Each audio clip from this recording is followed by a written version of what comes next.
Oke Bang, Assalamualaikum warahmatullahi wabarakatuh. Waalaikumsalam warahmatullahi wabarakatuh.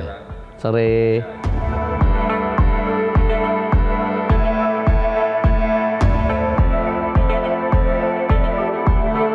Sore. Hanya satu, yaitu melawan atau menghapuskan Omnibus Law Undang Cipta Kerja. Kenapa demikian? Karena dia mengakibatkan outsourcing seumur hidup. Itu kan modern slavery, perbudakan zaman modern kalau bahasa internasional. Saya kan ILO governing body. Saya salah satu pengurus pusat Badan PBB yang berkantor di Geneva saya. Disebut ILO governing body. 3 periode saya udah hampir dipilih terus oleh mereka. Nah, yang berikutnya juga upah murah, kemudian kontrak berulang-ulang seumur hidup, pekerja perempuan yang memilih cuti haid, cuti melahirkan, tidak ada kepastian upah, tenaga kerja asing, unskilled workers, ya, buruh kasar bisa masuk seenaknya. Yang kedua, selain Omnibus Law dalam perjalanan, isu undang-undang kesehatan itu kembali mencederai tentang kepentingan rakyat kecil, yaitu salah satu yang kami soroti mandatory spending, kewajiban bayar. Berapapun biaya kita kan selama ini dibayarin oleh BPJS Kesehatan, diubah dalam undang-undang kesehatan menjadi money program, follow program, efisiensi program, mengikuti program. Jadi akan terjadi, misal kalau dulu mandatory spending saya operasi jantung 100 juta, ya dibayar 100 juta sama BPJS Kesehatan, karena memang begitu undang-undang BPJS-nya. Kemudian dengan money follow program, saya sakit 100 juta jantung tadi, bisa jadi misal 70 juta dibayar oleh BPJS, 30 juta kita, karena ada efisiensi-efisiensi yang dihitung. Ini kan merugikan, ditambah dengan program kamar rawat inap standar, KRIS. Kelas 1, kelas 2, kelas 3 udah nggak ada, jadi kelas standar. Iuran kelas 1 150 juta yang mandiri. Kelas 2 75 juta, kelas 3 42 juta sekarang kita ini. Atau buruh bayar 1%, pengusaha bayar 4%. Dengan standar kelas, soalnya kita enak, tapi yang investasi siapa? Nggak mungkin lah rumah sakit Muhammadiyah, rumah sakit NU, rumah sakit pribumi di lokal-lokal itu daerah. Dari mana uangnya? Karena satu kamar yang tadinya 6 sampai 10 jadi hanya 4. Seolah-olah kita diuntungkan. Tapi karena rumah sakit tadi yang swasta pribumi nggak bisa, akhirnya rumah sakit swasta konglomerat. Dia yang bisa bikin rumah sakit itu. Akibatnya apa? Nggak ikut program KRIS. Nggak ikut program KRIS, uang BPJS Kesehatan plus asuransi komersial itu 500 triliun. Masa mereka ambil lagi? Ingat nggak toko-toko kelontong pribumi kita habis-habis? Saya nggak anti SARA ya, yang saya persoalkan tentang keadilan itu partai buruh. Kita menginginkan redistribusi keadilan yang merata.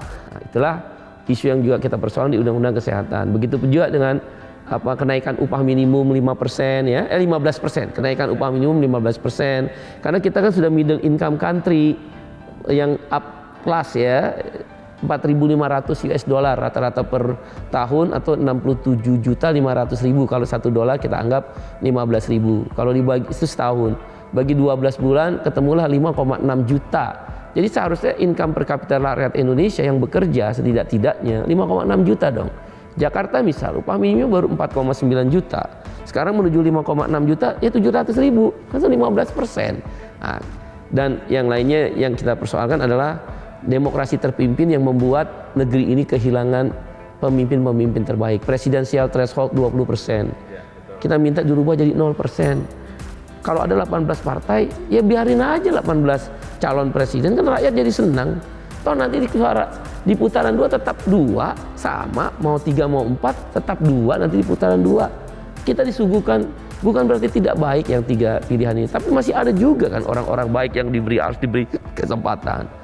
Berikutnya parliamentary threshold 4%. Bayangkan ya, Litbang Partai Buruh itu menghitung Partai Buruh akan dapat 30 kursi di 16 provinsi, 32 dapil. Firm tuh. Ya estimasi, dan kita udah mapping. Kita kan captive market tadi, segmented issue. Mereka senang dong, buruh kita berjuang upah, buruh kita berjuang jangan ada outsourcing sembarangan, buruh kita berjuang tentang jaminan kesehatan, jaminan pendidikan. Ya orang mau lah. Maka dapat 30 kursi. Tapi setelah kita hitung dari suara terbanyak kedua ya, misal satu dapil ada 10, kita suara ke-9, kita hitung-hitung ketemulah angka 4,75 juta, 4.650.000 suara sah. Tapi kan parliamentary threshold 4% harus 6,4 juta suara sah nasional. Rugi dong kita, 30 kursi gede loh itu, papan tengah. Nah, yang lain juga kita minta wujudkan jaminan sosial, JS3H, reforma agraria, tanah harus dikembalikan pada petani, sistem sertifikasi kita berterima kasih, tapi harus lebih kembaliin tanah petani yang diambil oleh korporasi-korporasi itu. Maka reforma agraria, kedaulatan pangan, kita anti pada impor, mau impor beras, daging, kedelai. Petani kita mampu kok, negara kita mampu karena kita negara agraris yang hanya mengenal 2 musim. Kemudian juga adalah tentang sahkan RUU PPRT yang udah 18 tahun nggak pernah disahkan, perlindungan pekerja rumah tangga. Itu yang kita bawa.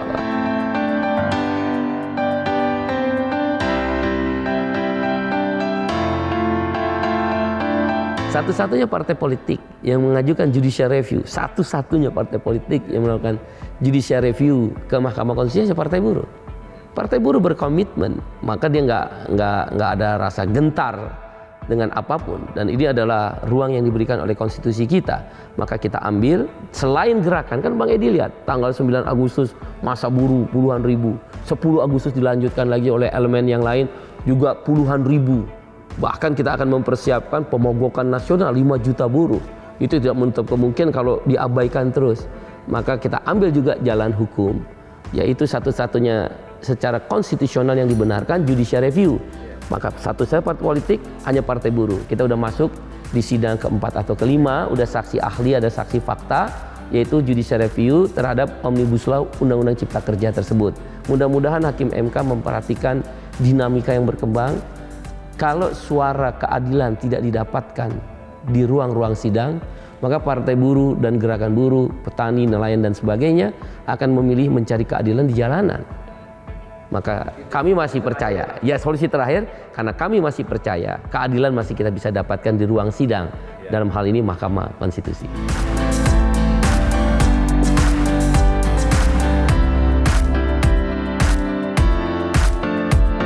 Nah, saya Partai Buruh dan organisasi serikat buruh sangat setuju upah diukur dari produktivitas. Tapi kita harus membedakan, ada 2 istilah upah. Saya kan ILO governing body, salah satu pengurus pusat Badan Perserikatan Bangsa-Bangsa, berkantor di Geneva, Swiss.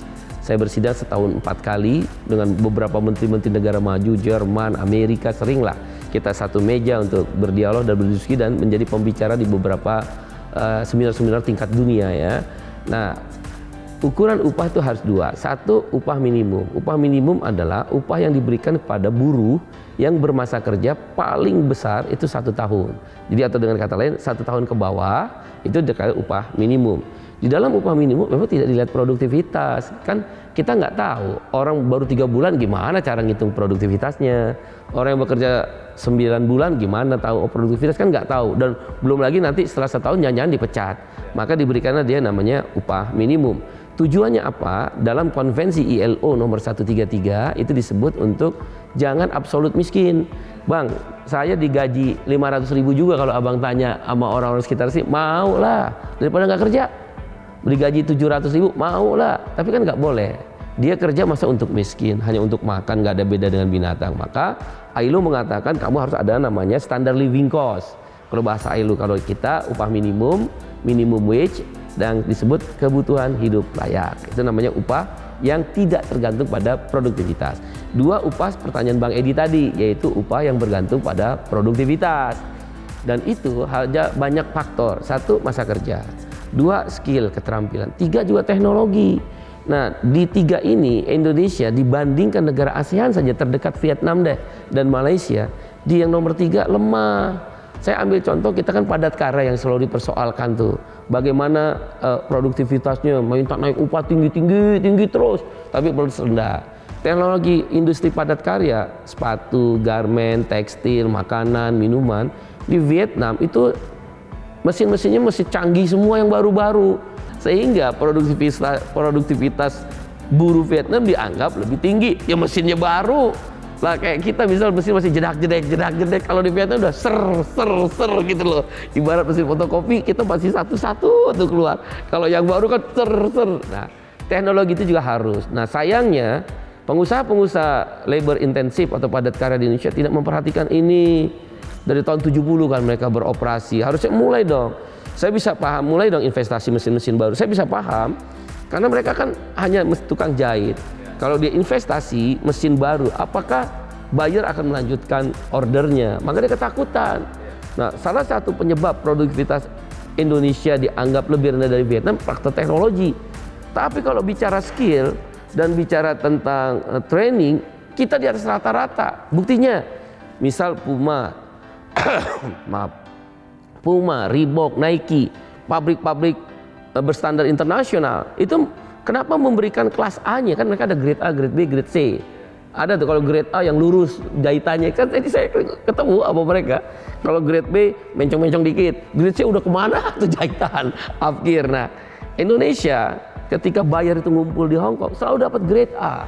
Walaupun teknologinya rendah, karena dia tahu dua faktor ini, skill dan ketaatan. Keterampilan buruh perempuan kita tuh lebih tinggi. Jadi kalau mau bicara produktivitas individual, apple to apple dengan mempertimbangkan faktor teknologi. Kalau itu bisa, saya berkeyakinan dan saya udah keliling dunia, Indonesia di atas rata-rata. Ngelihatnya itu aja. Kenapa di pabrik sepatu internasional Indonesia selalu dikasih grade A. Di tekstil dan garment grade A.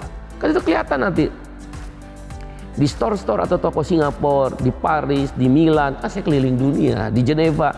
Made Indonesia itu harganya lebih mahal dari made Vietnam, Thailand. Itu menunjukkan produktivitas kita tinggi. Cuma dari output produksi rendah karena faktor teknologi mesin. Jangan dia bilang nggak ngerti. Nah, itulah produktivitas sangat betul harus dikaitkan dengan upah. Oleh karena itu, ketika upah ini dinaikkan, secara bersamaan investasi terhadap mesin juga harus dipertimbangkan dari sisi teknologi. Saya berani bertaruh upah yang diberikan kepada buruh Indonesia tidak sia-sia. Dalam tren ketenaga kerjaan 2014 ya, saya masih punya 2014, ILO. Tren ketenaga kerjaan di Indonesia menjelaskan upah rata-rata ya, bukan upah minimum. Upah rata-rata Indonesia 174 US dollar tahun 2014 ya, saya belum punya data terbaru. Untuk per bulan. Vietnam berapa? 181 US dollar. Jadi kita lebih rendah dari Vietnam. Siapa bilang kita lebih rendah dari lebih tinggi dari Vietnam? Myanmar iya lah, Vietnam kan lagi perang. Masa orang perang mau dibandingin sama Indonesia? Berapa Thailand? 259 US dollar. 1,5 kali lipat Indonesia. Berapa Malaysia? 526 US dollar. Lebih tinggi lagi. Saya tidak ingin mengatakan yang terbaik Indonesia, kita di tengah lah. Tapi kalau bicara tentang produktivitas dan masa kerja, Indonesia di atas rata-rata.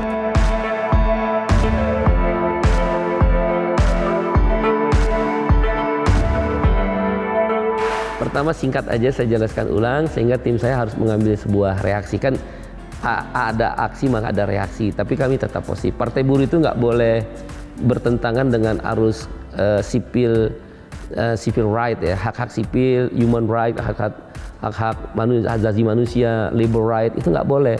Environmental right, itu Partai Buruh nggak boleh melanggar itu prinsip. Karena itu perjuangan Partai Buruh di seluruh dunia, Labour Party, Sosial Demokrat maupun sosialis pekerja di Amerika Latin. Nah, itu benar-benar pukulan keras buat Partai Buruh karena kami sedang menghimpun, kan kami dari gerakan buruh menjadi sebuah partai politik. Sehingga membutuhkan trust yang besar kan, bahwa Partai Buruh jejak gitu loh. Dia harus partai kelas, harus beda. Yang tadi kan pembedanya segmented isu. Nggak apa-apa lah lu ngomongin kebangsaan, ngomongin nasionalisme, ngomongin keagamaan, ngomongin yang kadang-kadang rakyat jelata nggak jelas gitu. Nah, kami ngomongin upah, ngomongin outsourcing, ngomongin tanah yang dirampas, ngomongin perahu. Saya ke Pantura Barat nggak ada satupun nelayan yang punya perahu dan lain sebagainya. Nah, oleh karena itu karena dia harus jejak kepada komitmen perjuangan kelas, sedikit sesuatu yang kemudian menyudutkan bahwa orang-orang rendahan ini dipimpin oleh pemimpin-pemimpin elit yang nggak ada bedanya, itu penting. Sehingga kami cari tahu, karena itu kejadian kan di Cilacap 22 Juli 2023. 22 Juli, ini yang 10 Agustus kan jauh banget. Itu di kantor Federasi Serikat Buruh Migas Cilacap, di Cilacap itu di ujung Gang Buntu, bangunannya belum jadi. Yang saya bangga, kan saya mau makan di rumah makan, jangan di rumah makan restoran bang, makan di kantor. Kita yang masakin buruh-buruh yang ter-PHK, ya saya bangga lah begitu. Saya datang, ruangannya sederhana, memang ada meja, itu ada meja. Nah, pemiliknya namanya Reses, seorang buruh kontrak. Dan dia mempekerjakan karyawan-karyawan buruh migras yang ter-PHK, dikumpulin, kan ada pesangon, patungan.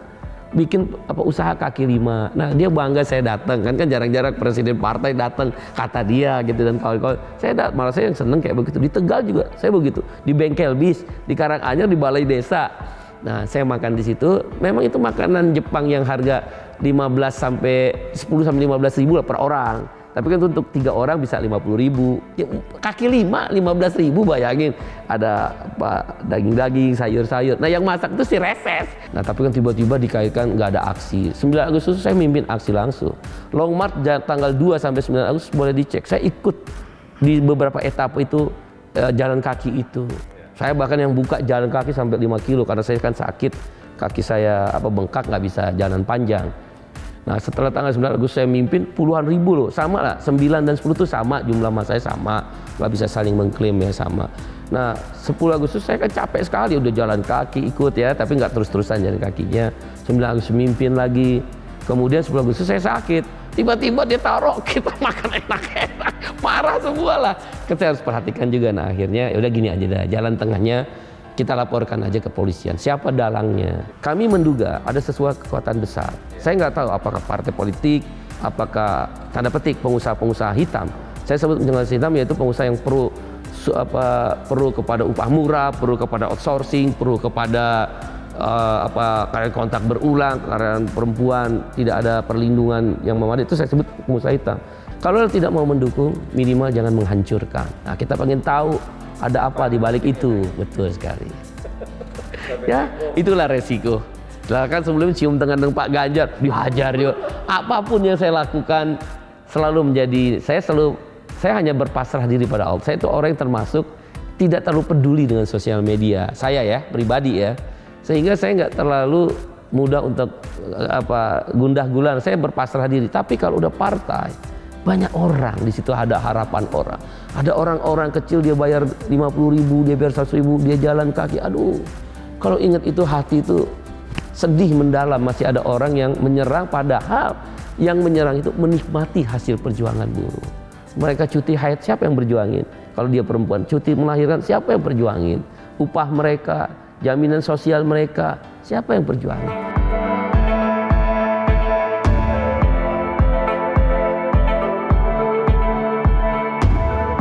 Karena partai buruh tadi segmented issue, captive market, dan beriur. Dengan demikian kami berkeyakinan jumlah buruh kan anggota kami aja ada 10 juta orang seluruh Indonesia.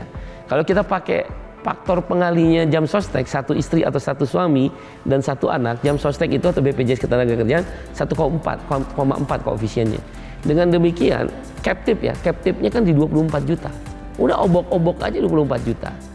Kerja di 24 juta itu aja. Wong anggota kita yang udah ngerasain dibela upah, ngerasain diangkat jadi pekerja tetap, ketika PHK dibelain, masa nggak bisa sih? Nah dalam satu ilmu teori metode ilmiah ada namanya teori Pareto diagram. Pareto kan kalau Anda ambil populasi acak, 20% pasti dapat. Dari 20% itu nyerang yang ke 80%. Nah kalau 24 juta, 20%-nya berapa? 4,8 juta. Tadi kita target 6,4 juta, itu kan terkonfirmasi 4,8 juta ketemu di 30 kursi.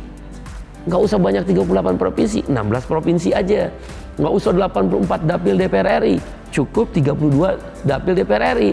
Ketemulah 30 kursi DPR RI dengan target suara 4,8 juta atau lebih tepatnya 4.650.000 suara sah nasional. Tapi target kami tetap 6,4 juta, 30 kursi.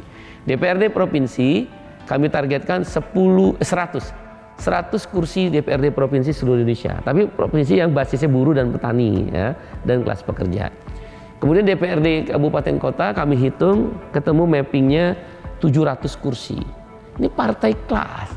Gempar ini Pak. Kita lihat aja, mudah-mudahan Allah beri jalan, Tuhan memberi jalan ya. Sang Hyang Widi memberikan berkahnya sesuai doa dan agama kita masing-masing. Saya berkeyakinan gempar ini. Gempar seperti Unidad Podemos, partai buruhnya Spanyol, seperti Partidos dos Trabajadoresnya Lula da Silva, seperti partai buruhnya Labour Party, Australian Labour Party-nya Australia, seperti Partai Sosial Demokrat Norwegia, Jerman Barat. Maaf. Dan juga Finlandia, saya udah keliling sana. Gempar ini, gempar bener. Tanpa menolak keputusan Allah.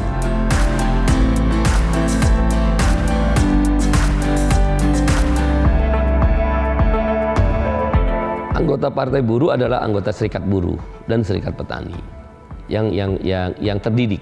Mereka punya gaji. Mereka nggak akan mereka tidak akan tersentuh oleh serangan pajak. Berani bertaruh. Contoh, Bang Edi bisa lihat bagaimana kita aksi. Siapa yang biayain? Mereka sendiri. Ketika kita tanya, kenapa kamu mau aksi panas-panasan, bayar sendiri, kadang-kadang diomelin supaya tertib, nggak boleh macam-macam. Ya, karena perjuangan kami langsung terasa pada kami. Kami demonstrasi upah, besok tahun depan upah naik. Kami demonstrasi anti outsourcing, kami diangkat karyawan tetap. Kira-kira partai yang memperjuangkan seperti itu ditolak nggak? Pasti nggak ditolak. Kira-kira mereka mau nggak menggadaikan upah naik, misal upah naik 300.000 dikalikan 12 satu tahun 3.600.000 hanya sekedar serangan pajak 200-300-400.000, mana yang mereka pilih? Ya 3,6 juta lah. Itu logika yang dipakai dan kami sudah melakukan metode acak, nggak akan mempan.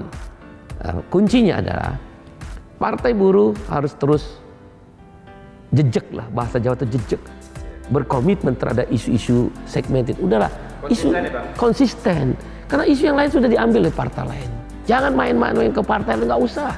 Kita orang miskin mikinin orang miskin, orang kecil mikinin orang miskin, buruh mikinin orang kecil, mikinin orang kecil, buruh mikinin buruh, petani mikinin petani. Ini bukan egois. Ini tentang kepentingan kelompok, identitas kelas.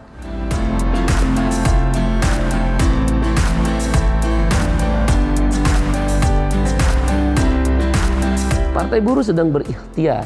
Kalau bisa capres jangan 3. Ini capres-capres terbaik. Pak Prabowo, aduh, saya kenal benar.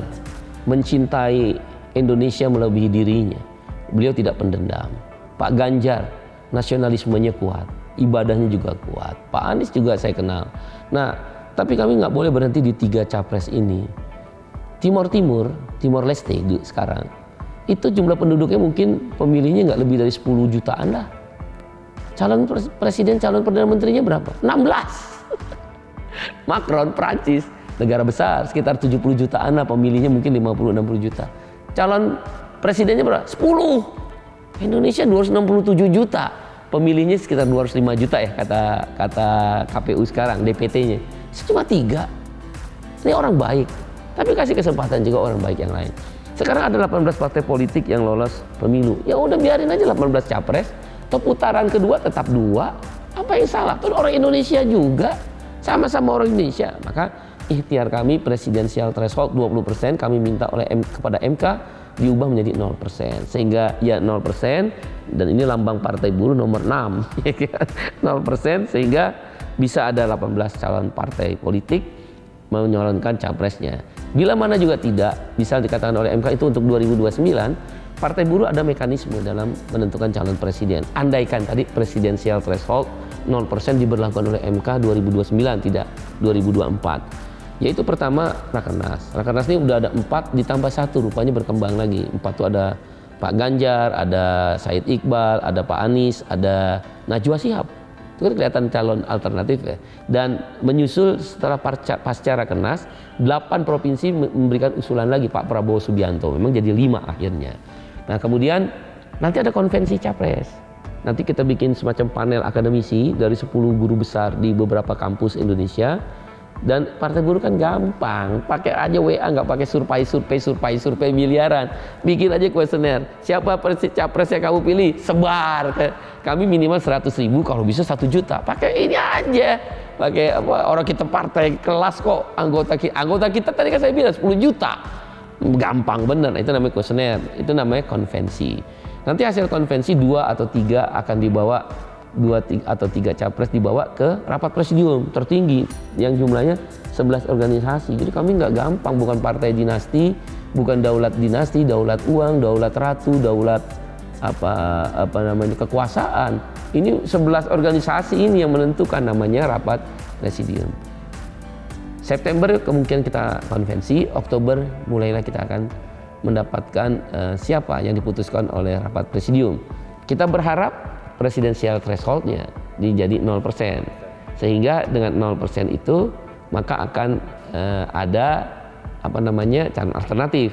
Kalau enggak ya kita lihat nanti dari hasil konvensi dan rapat presidium. Bahkan tidak menutup kemungkinan Partai Buruh tidak memilih capres manapun, tetapi akan memberikan kebebasan dengan melihat kondisi masing-masing provinsi. Bisa saja pertimbangan itu. Karena kan buruh ini meluas gitu. Tapi sami'na wa ata'na, kami dengar, kami taat pemimpin itu di Partai Buruh sangat kuat. Satu komando, satu perlawanan. Satu perlawanan, satu kemenangan. Itu Partai Buruh kuat banget. Lah dia yang bayar, kagak ada cukong ya kan gitu kira-kira.